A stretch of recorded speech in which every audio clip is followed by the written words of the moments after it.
Léo, então, antes de mais nada, quero dar as boas-vindas, agradecer imensamente por tu ter aceitado o convite aqui do Ciência da Meditação, para a gente falar um pouquinho hoje sobre meditação e xamanismo. Dizer que é uma honra e muita gratidão mesmo por ter aceito o convite.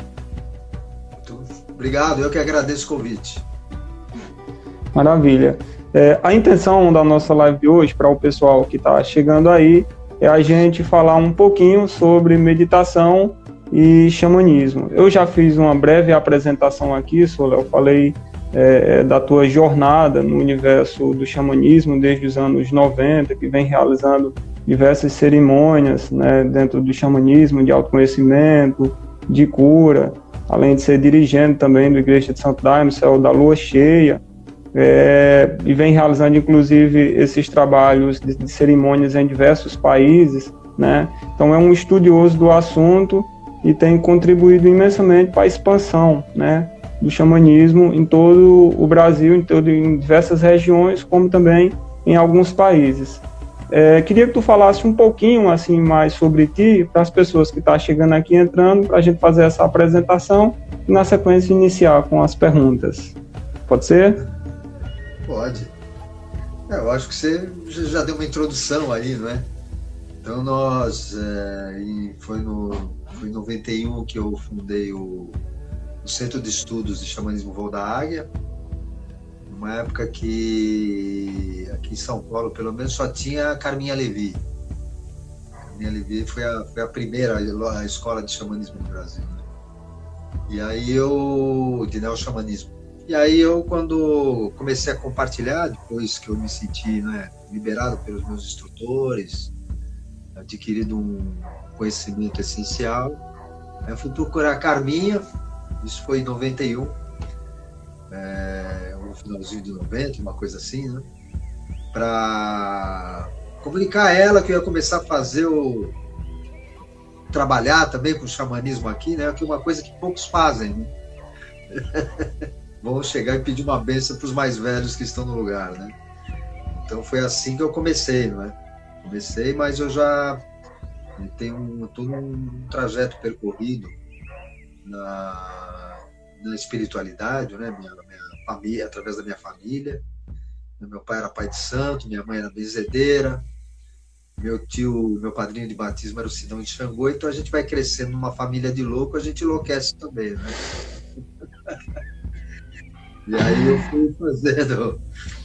fui no meio do transcorrer do meu caminho, também fui fazendo algumas viagens, né? Viagens para os Estados Unidos, aqui, também trabalhando com mateiros aqui, viagens no Peru, né? Marcante, uma das marcantes que foi com o ainda vivo Mateu Arévolo, né? Que é o guia espiritual da comunidade São Francisco de Pucallpa, lá de Chipibos, né? Lá no Peru. E também, né, das saídas que eu tive ali, o encontro com a medicina dos nativos norte-americanos, né? Então foi isso daí que começou a reforçar meu trabalho. E aí também o Santo Daime, em 94 eu fundei a minha primeira igreja. Antes eu tinha o Centro de Estudos de Xamanismo, um grupo de estudo de xamanismo. E em 94 eu fundei a Estrela Guia, que foi a minha primeira igreja que eu dirigi, né? E em 98 comecei com o Céu da Lua Cheia. Nesse transcorrer aí, nós conseguimos em 2005 realizar o primeiro encontro brasileiro de xamanismo, que transformou o xamanismo na época. Agora nós resgatamos depois de 15 anos, mais ou menos, né? 15 não, 13, né? Porque nós voltamos em 2017 nós retornamos com o Encontro Brasileiro de Xamanismo, que junta as linhas mais tradicionais, né? A linha de xamanismo mais tradicional com as linhas neo-xamânicas. E também tenho feito as viradas musicais xamânicas, não sei se você já ouviu falar também. Já ouvi dentro da sua própria página, do seu site, xamanismo.com.br. Que é um encontro que a gente faz, né, de música medicina.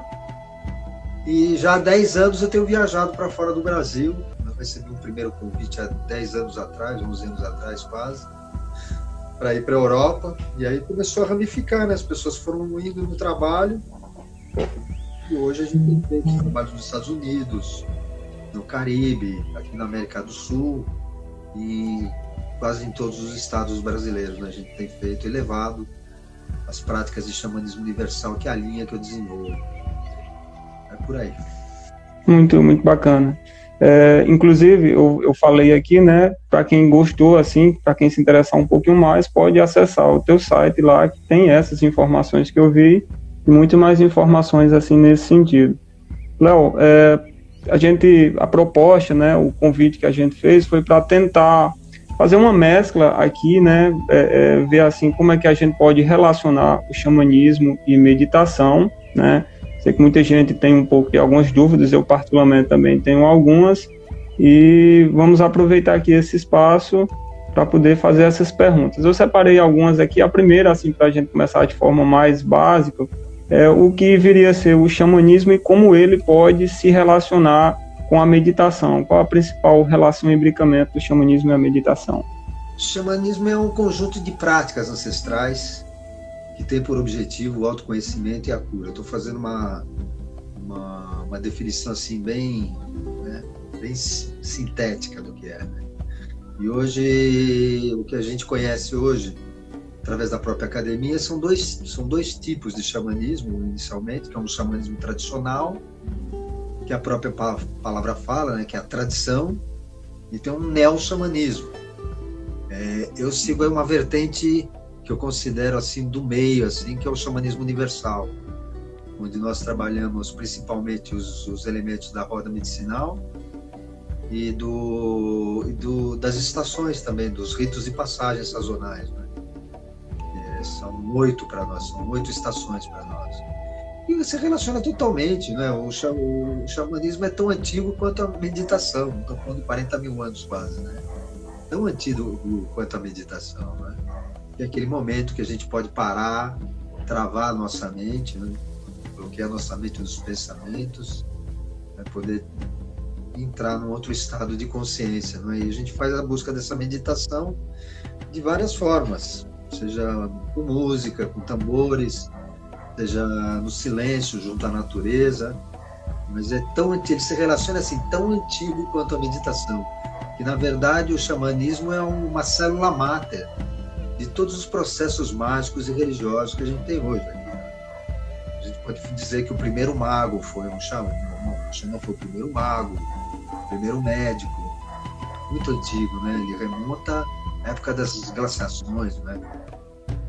Foram práticas que sobreviveram todos os avanços, a gente pode chamar de avanço, da cultura, né? E sobreviveu todas as restrições que foram feitas, né, nas religiões, nas práticas antigas, né, pagãs antigas principalmente. Então eu diria que o xamanismo é um fenômeno da natureza. A palavra mesmo xamanismo, ela não é uma palavra sagrada, porque ela foi trazida pelos antropólogos. Os antropólogos pesquisando inscrições nas pedras, principalmente rupestres, desenhos rupestres, eles pesquisaram que a raiz dessas práticas era na Sibéria.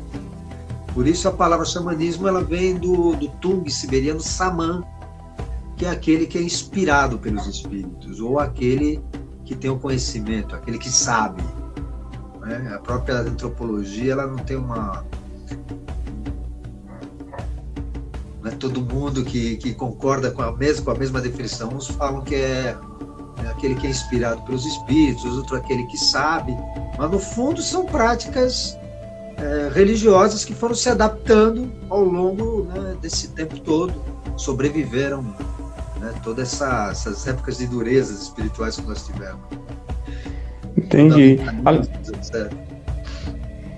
Entendi. E, aliás, nessa tua fala, me trouxe a lembrança, de vez em quando a gente expressa, que fala um pouco aqui no canal Ciência da Meditação, quando vai falar um pouco da história da meditação, e pesquisar como teria surgido a meditação. E de uma certa forma é possível ver, através até dessas duas falas, um imbricamento de que as duas coisas teriam surgido unidas, juntas, que esses primeiros estados alterados de consciência de um livro do Johnson chamado da ciência ao xamanismo. Da ciência, a história da meditação, né? Você tem, né?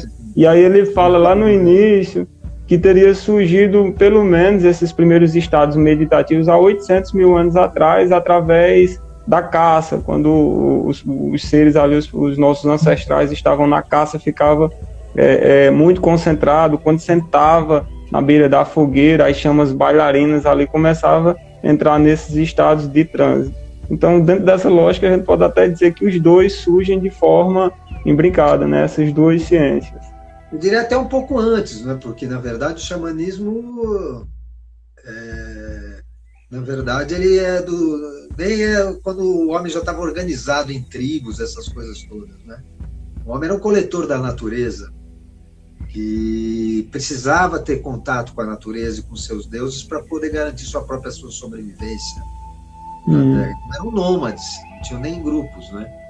Então, o que se acredita dentro dos estudos é que eles foram, o que diz respeito à Sibéria, pelo menos, eles foram, eles acreditam que tinha uma ponte que ligava todos os continentes, e eles, acompanhando o rebanho de renas, foram passando pelo Estreito de Bering e foram se estabelecendo. Lógico que a gente está falando de uma caminhada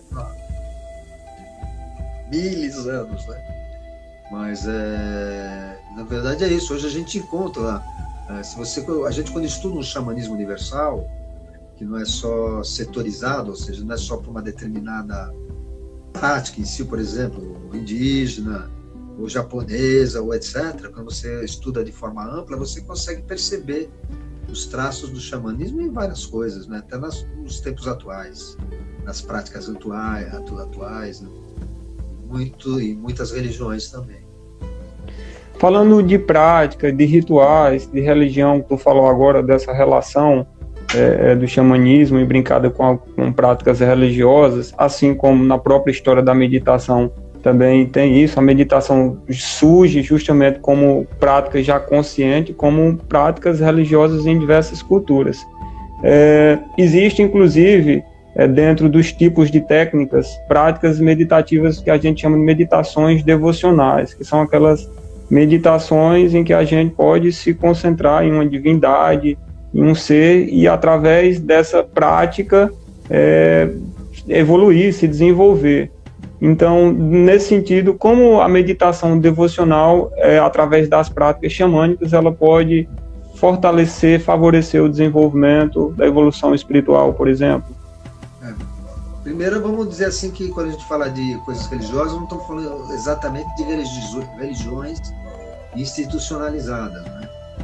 Uma religião institucionalizada tem lá sua divindade primordial. Por exemplo, o cristianismo tem Cristo, né? Tem Deus ali, Deus de Moisés. No taoísmo você tem Lao Tse, é isso? Sim. No budismo você tem Siddhartha, tem Buda. O xamanismo é sol, lua, estrelas, fogo, terra, mar, vento. Então, estudar xamanismo é você abrir o livro da natureza e encontrar os mistérios, os segredos que estão em cada pedra, em cada planta, em cada mudança de lua, em cada mudança de estação, acompanhando o ciclo da Terra, observando essas transformações que vão acontecendo na Terra, e vendo quais energias que fluem para o nosso corpo a cada uma dessas estações. Então, quando a gente fala de práticas religiosas, o xamanismo não é religião, mas no fundo são práticas religiosas. Entendido. Dentro da meditação, a gente também tem essa lógica, assim, né, de que apesar dela ter surgido dentro desse contexto, né, a gente pode entender que são práticas também espirituais e que hoje, especialmente com algum desenvolvimento de algumas práticas, com o advento da ciência, como o mindfulness e diversas outras técnicas que não faz alusão a nenhuma prática religiosa, existe porque é um estado orgânico, um estado natural que a gente já vem com ele. Quando a gente se concentra para fazer algo de forma focada, a gente está ali no estado meditativo. No que diz respeito a essa questão que tu fala, eu acho muito bonito isso, dessa interação de que xamanismo tem essa parte ritualística, religiosa, mas a natureza, são os elementos, o fogo, a terra, né, o ar, os próprios animais. E aí tem uma pergunta assim que eu gostaria de te fazer nesse sentido, assim, em a relação dos animais de poder, que a gente ouve falar muito, no teu site fala bastante sobre isso.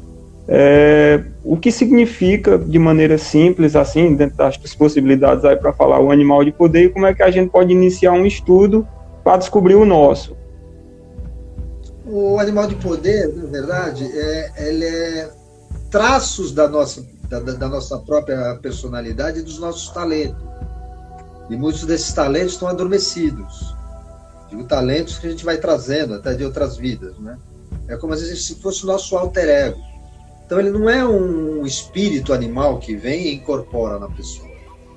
Né? Às vezes as pessoas falam assim, eu tive um cachorro que eu gostava muito, era muito meu amigo, ele morreu, eu sonho com ele e tal. Será que ele é meu animal guardião? Eu falei assim, no máximo vai ser o egum do teu cachorro. O espírito penal, a alma penada do seu cachorro. Porque, na verdade, o espírito animal, quando a gente fala de um animal, a gente fala de um determinado animal, e sim de um grande animal que simboliza a própria espécie. A gente considera que o animal tem uma mente coletiva, diferente da gente, né? Que é uma consciência coletiva, a nossa consciência é mais individual, né? Muito embora haja também a consciência coletiva, né? Então, quando a gente está falando uma águia, não é de uma determinada águia, mas é do conjunto da espécie que está ali, né? Então, são partes de nós mesmos que, assim como você tem, por exemplo, seu signo, você tem sua numerologia, você tem seu animal guardião, você tem seu animal totêmico, você também tem teu mineral totêmico, tua pedra de fundo, você tem o seu vegetal totêmico, isso é assim que a gente estuda no xamanismo universal, né? Que é a nossa ligação com todas as nossas relações. Isso para nós tem um mantra bonito que se fala nos Estados Unidos, chamado Mitakuye Oyasin, que significa por todas as nossas relações. Por todas as nossas relações, são todas as relações que nós tivemos em todas as vidas que nós vivemos, passamos aqui na Terra, no relacionamento com todos os reinos, desde o inseto rastejante até o irmão que está do lado, né? Então os animais trazem talentos que a gente fala hoje em dia sem saber, por exemplo, o que está falando. Você já ouviu falar que tem memória de elefante? Já ouviu falar isso? Sim. Onde que a zoologia diz que elefante tem boa memória? Como é que você pode dizer que o elefante tem boa memória? Como é que você pode dizer que a raposa é esperteza? E assim vai, os nomes que a gente pega, associa os talentos dos animais e traz como metáforas, não é? E da onde que a gente tirou essas metáforas? Foram desses traços xamânicos do passado, onde o homem tinha uma linguagem diferente, uma forma diferente de se relacionar com os animais, né? Lá do passado. Então, quando a gente fala do animal guardião, a gente não está falando de uma parte que está fora da pessoa, isso está dentro dela. Uma parte invisível, diferente da consciência, que nós chamamos de mundo profundo. Não está no nível consciente, racional, né? Está nesse mundo aí, juntamente com o seu totem, e dizendo que não é só animal guardião. Você tem um animal guardião, o animal de poder, e você também tem um animal sombra. Olha só que interessante. Outra parte, que representa o quê? Seu animal guardião, que representa as suas qualidades, os seus dons, os seus poderes, o seu poder pessoal, o animal sombra é o contrário disso. Assim como você tem, por exemplo, os anjos, sem querer comparar animal guardião, não tem nada a ver com anjo. Mas você tem, por exemplo, 72, se eu não me engano, anjos cabalísticos, e você tem 72 divindades demoníacas que são antagônicas a cada um desses 72 também, ou seja, luz e sombra, luz e sombra. Então, a gente, quando trabalha no xamanismo universal, a gente não vê só o animal guardião. É óbvio que as pessoas, quando às vezes vão buscar espiritualidade, elas querem só ficar lá ligadas no eu superior, né?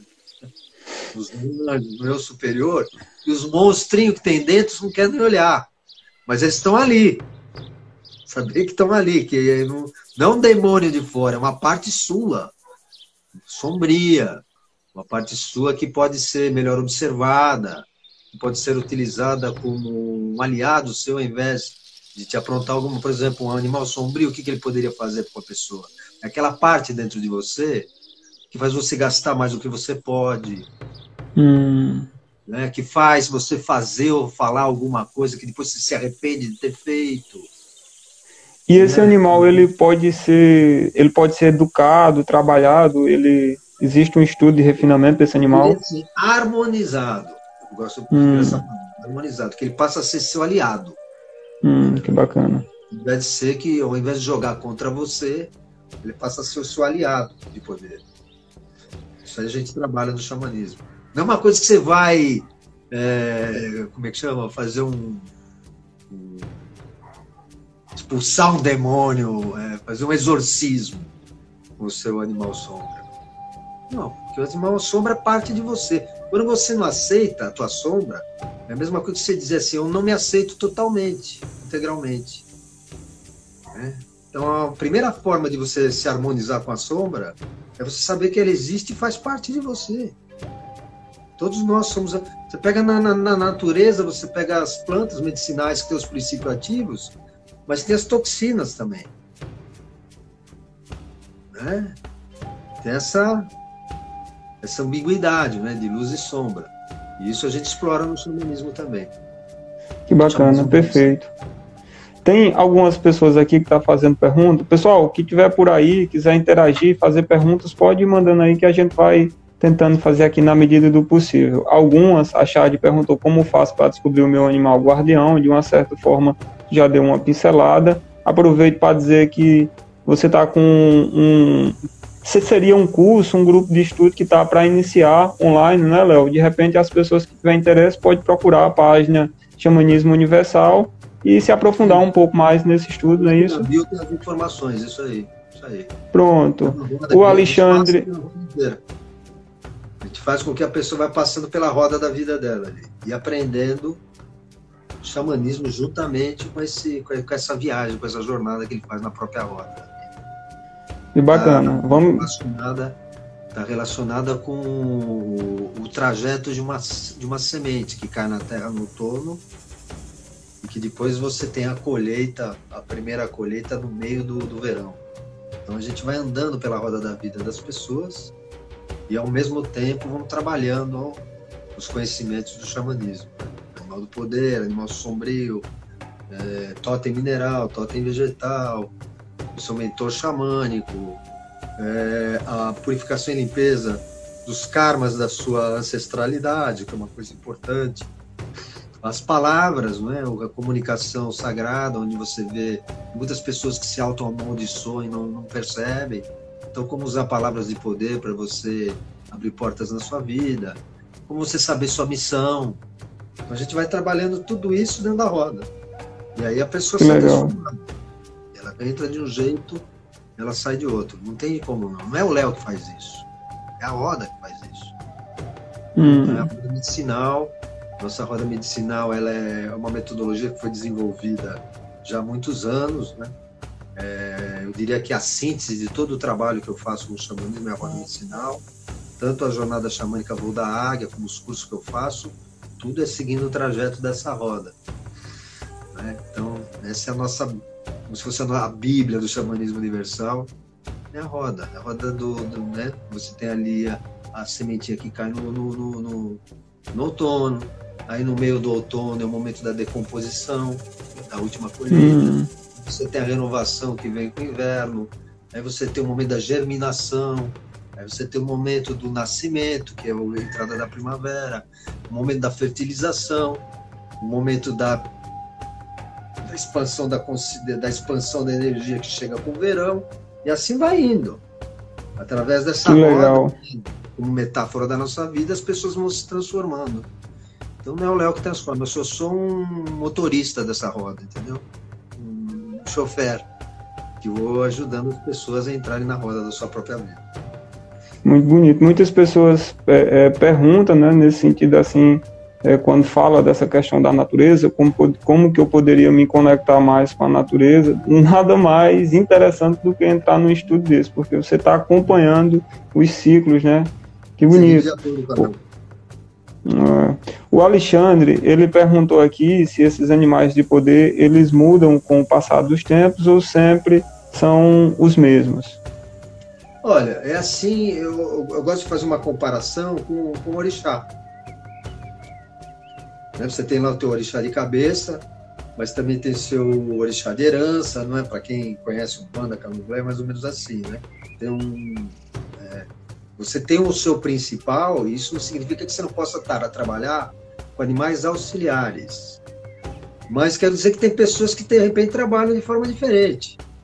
A pessoa que fala assim, ó, tem um animal da terra, um animal da água, um animal do ar, animal... Quer dizer, o que está certo e o que está errado? Eu não vou... Quem sou eu para dizer quem está errado? Esse é o jeito que eu sigo. Mas você pode encontrar diferente por aí, né? Então, nós acreditamos que o teu animal se muda, mudar a tua missão no meio da história. Porque o seu animal está associado com a missão que você tem na Terra. Então, para mudar o seu animal, seria assim, no meio da tua vida, alguma coisa acontecer e mudar a tua missão. A essência da pessoa. Muito complexo isso. Entendi. Então, a gente acredita que aquele ali, nessa vida, na próxima vida você ganha outra e assim vai. Compreendido. Ô, Léo, dentro das cerimônias xamânicas, assim, penso eu que se entende assim, né, que a gente tem acesso, muitas pessoas têm o processo da miração, né, que é a visão que tem com esses animais de poder. Algo que vai facilitar esse processo são as medicinas sagradas, não é isso? Acredito que, de repente, a pessoa pode entrar, ter esse acesso necessariamente sem fazer a consagração de uma medicina específica. Nesse sentido, assim, eu queria que tu falasse um pouquinho das medicinas sagradas dentro dos rituais. Bom, vamos falar um pouquinho sobre o que é estado alterado de consciência, para esclarecer. O que é um estado alterado de consciência? É quando você começa a baixar, alterar sua frequência cerebral. Por isso que chama de um estado alterado, de que você altera a sua frequência cerebral. Vai baixando. Você pode conseguir isso através das plantas, é um caminho, mas não são... Quer dizer, as plantas são para todos, mas não são todos que são para as plantas. Entendeu? Então você, sentindo o chamado pelas plantas de poder, você pode seguir, mas tem o tambor ajuda no estado xamânico de consciência, ou no estado expandido de consciência, vamos chamar assim, né? Porque o tambor, se ele é tocado a 150, 200 batimentos por minuto, uma batida monótona, o que ele faz? Ele emite um som de baixa frequência, que é um som, uma frequência parecida com aquilo que é emitido nos aparelhos de eletroencefalograma. Quem já fez eletroencefalograma sabe que você ficou ouvindo no fundo. Eu sei porque eu já fiz. Você fica ali numa coisa rítmica. E ela vai, como ele dá um som de baixa frequência, ele vai baixando a frequência cerebral também, e a pessoa vai entrando num transe. E assim que se procede também. É por isso que muitas dos processos espirituais se utilizam da percussão, né, do tambor. Por exemplo, candomblé, umbanda, mantra yoga, e vários outros também, né, que usam da percussão para alterar.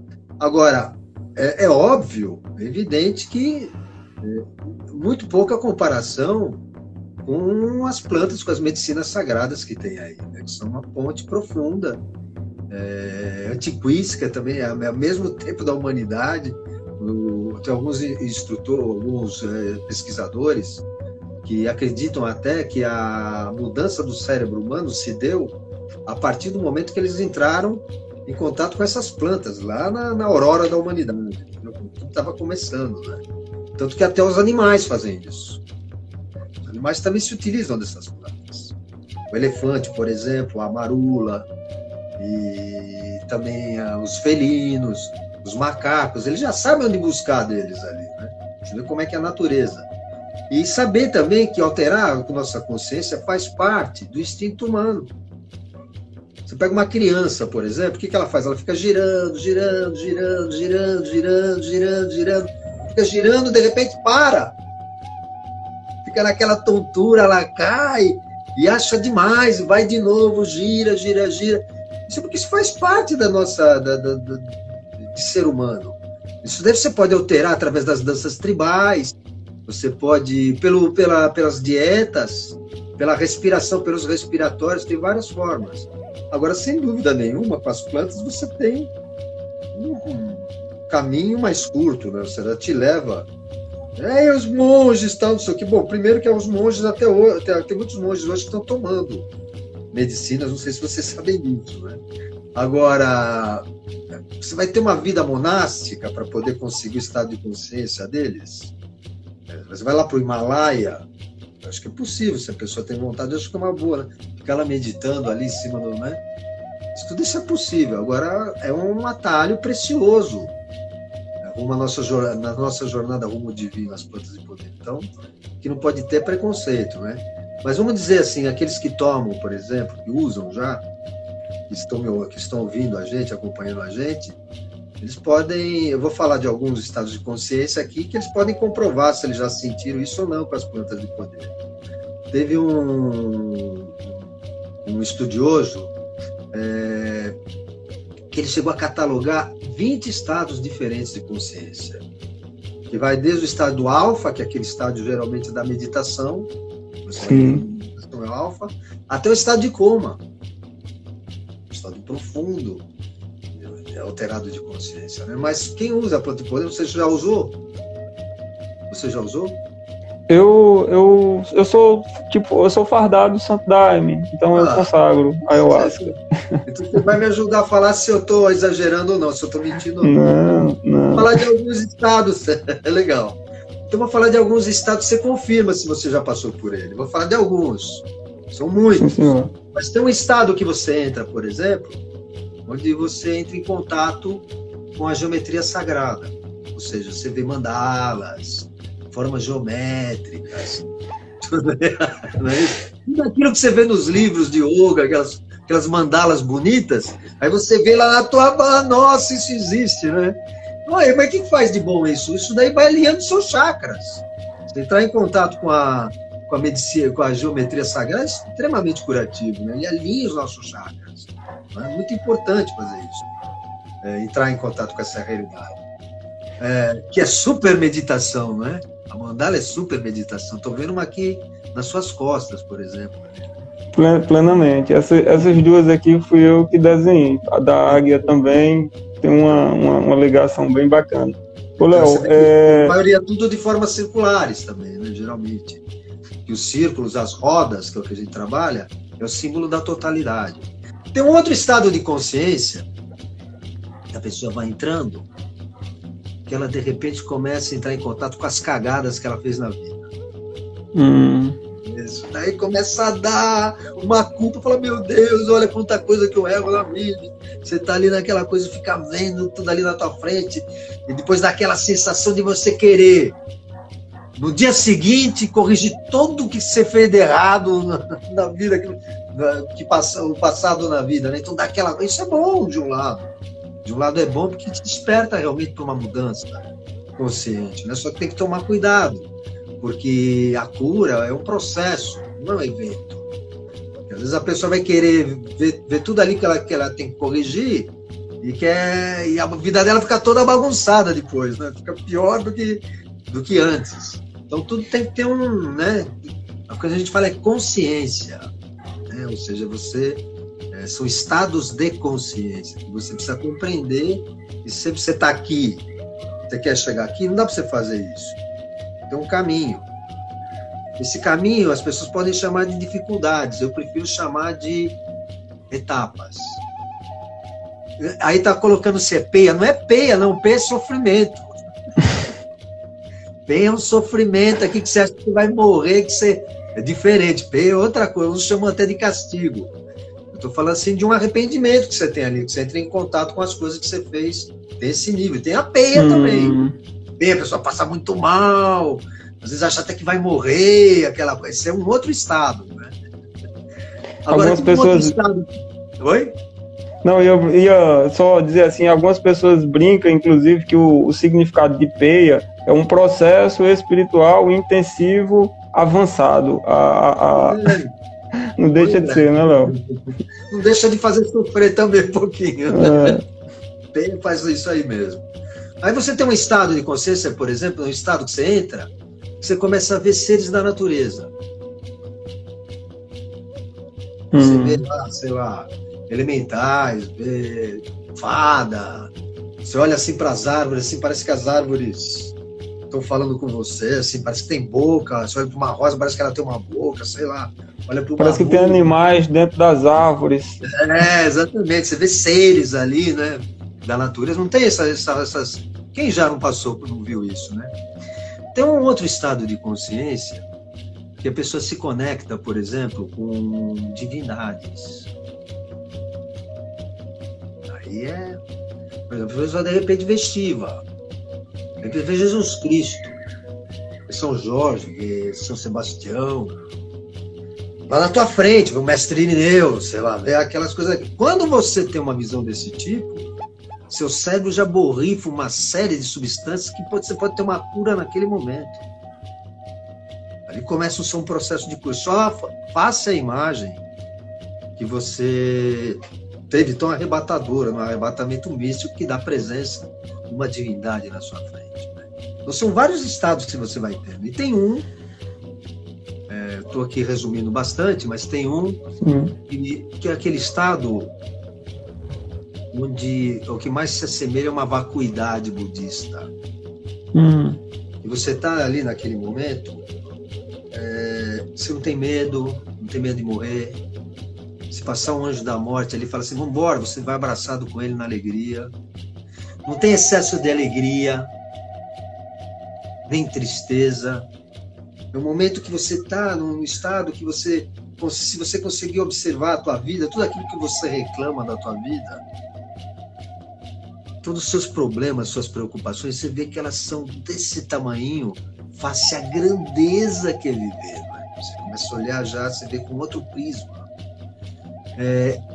Seria como se o nosso ego se desfragmentasse, minúsculas partículas, para se unirem num todo indivisível, que é Deus. Ou seja, você está unido com Deus naquele momento. Muito especial, que é o que a gente pode chamar de êxtase. Samadhi, o Nirvana. Samadhi, Nirvana, ou seja, aquele estado, por exemplo, que só era permitido na mente dos homens aos profetas. Você está naquele estado de união total com Deus, com o amor universal. E isso, quando você chega nesse estado, é a transformação total dos seus valores. Você não vai ser mais a mesma pessoa. Quando você sai de uma experiência dessa, já era. O que você era, já era mesmo. E você passa a ser uma outra pessoa e ver, sentir e perceber o mundo de forma diferente, né? Então, está disponível para aqueles que querem entrar nessa aventura espiritual, né? Nessa jornada espiritual, e que a receita para conseguir isso chama-se coragem. Ter coragem para você chegar e passar por esses estados, né? Para passar por essas, para encontrar com esse lado sombra, para passar por essas perdas, para se conhecer, né? Tudo isso faz parte do processo. Ô, Léo, tu falou um pouco, né, sobre esses estados alterados de consciência. Só queria frisar, assim, dentro do meio acadêmico, meio científico, a forma como as pesquisas com os testes encefalográficos, utilizando em monges budistas, por exemplo, quando fizeram pesquisas, mediram, né, essas ondas e visualizaram que foi liberado umas substâncias nesses monges que atingiram um pouco desse estado de êxtase e encontraram a substância do DMT, a dimetiltriptamina, que é o princípio ativo da ayahuasca, né? Então, justamente para mostrar que esse princípio ele está presente na natureza, em animais, em plantas, e quando a gente faz parte, e aí eu acredito que a parte ritualística, né, a parte da cerimônia ali, é o que vai de uma certa forma contribuir, tanto no sentido de proteção espiritual, né, quanto de de envolvimento ali para que a gente consiga atingir esses estados de transe, né? Todos nós temos DMT. DMT faz parte da humana também. Acontece que ao mesmo tempo que a gente segrega DMT, nosso cérebro produz uma substância chamada monoaminoxidase. Então é assim, que é o quê? É um bloqueador desse DMT.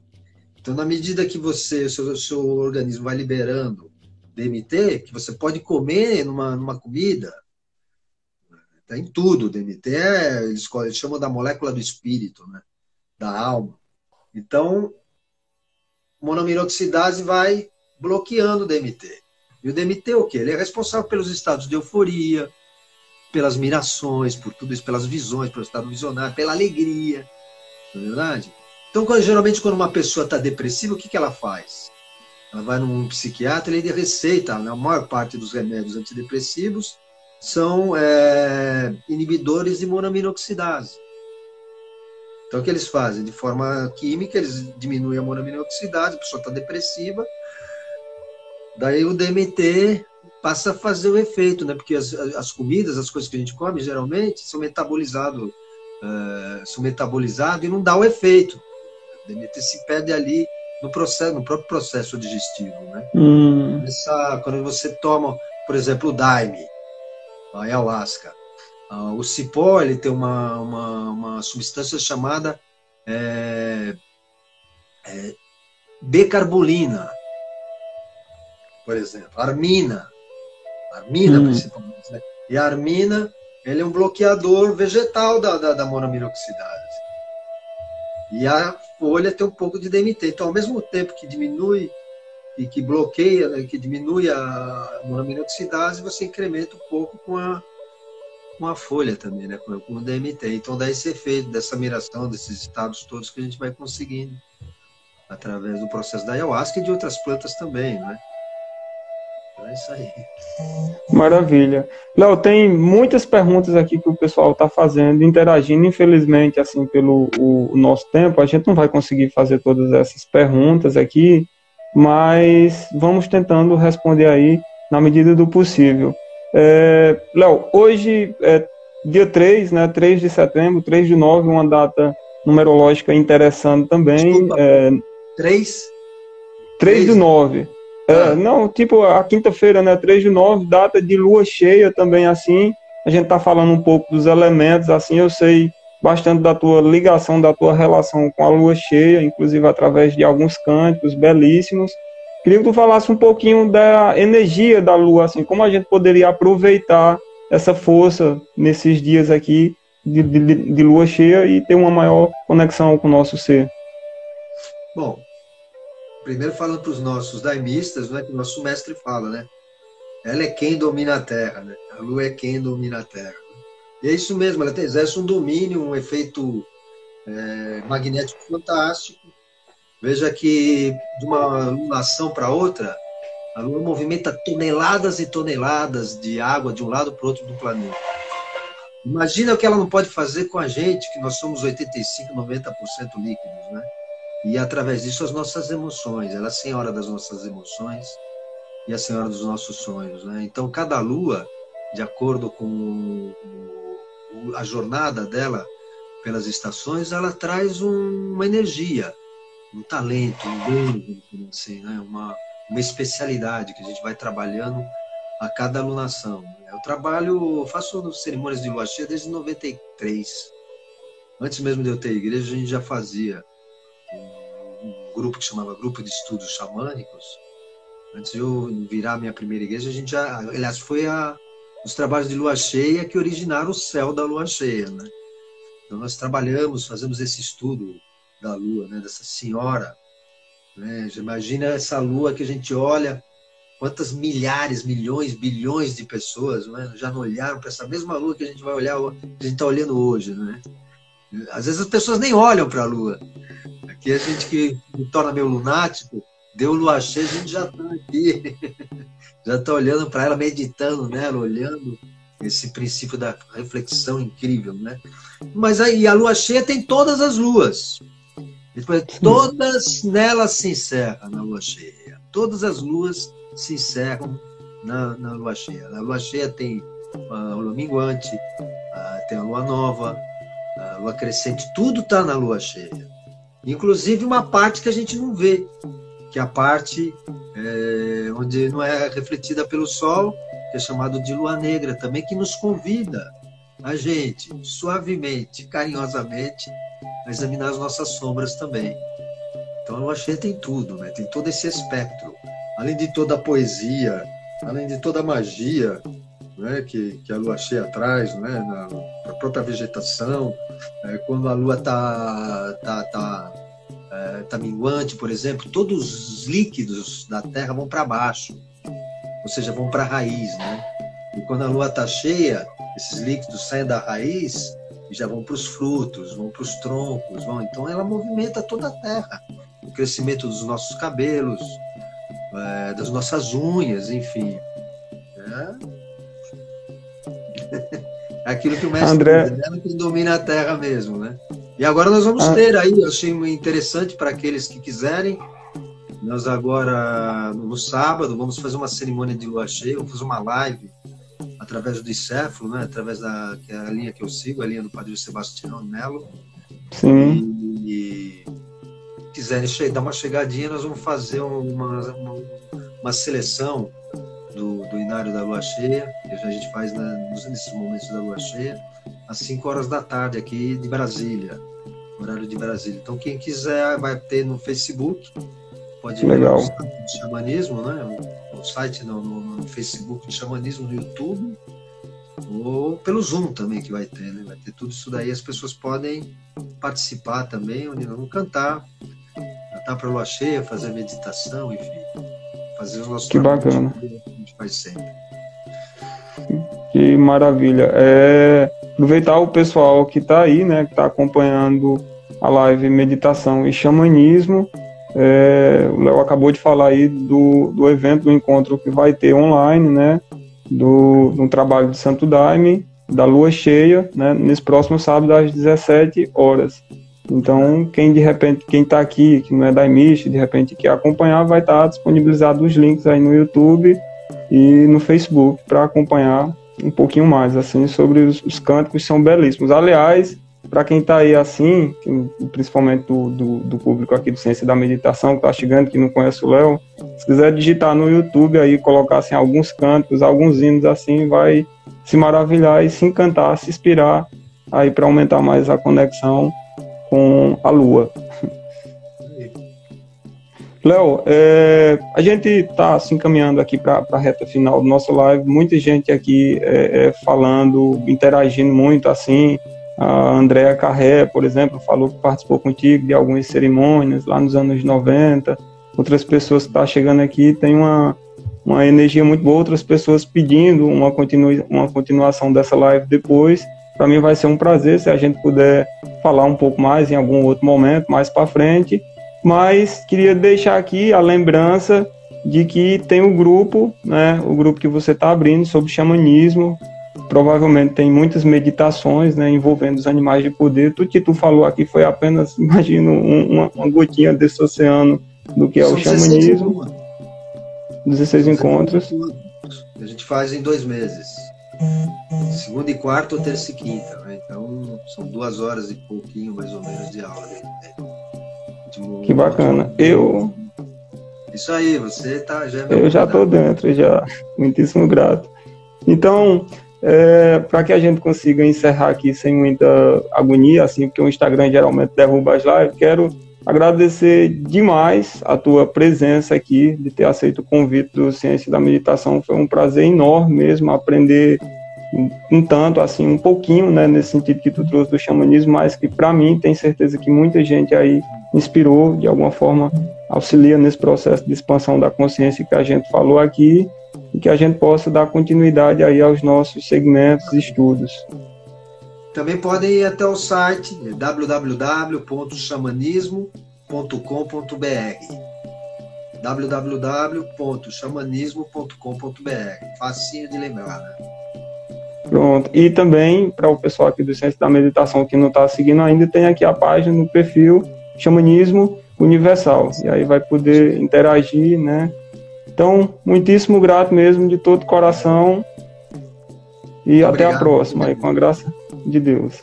Tá bom. Um grande abraço. Um abraço.